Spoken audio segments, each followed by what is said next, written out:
মাছগুলা কত সুন্দর লাগতেছে। রাতে আরো বেশি ভালো লাগে। লাইট অফ করলে আরো ভালো লাগে। আমি লাইটটা অফ করিনি। তো এই মাছগুলাই কিন্তু বাচ্চা দেয়।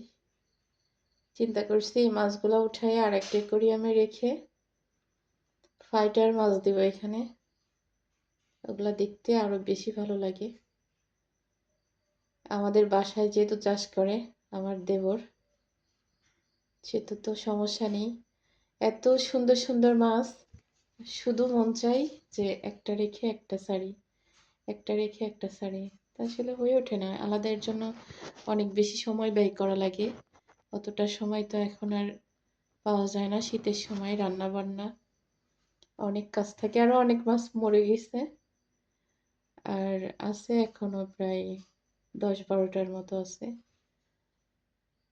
দেখেন কি সুন্দর করে খেলা করতেছে।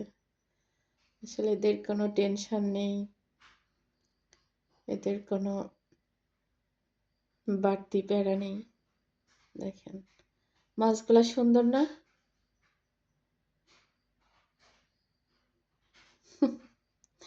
কি করব, দাঁড়ায় দাঁড়ায় দেখতে, দাঁড়ায় দাঁড়ায় দেখতেছি, দেখতে দেখতে ভিডিও করলাম।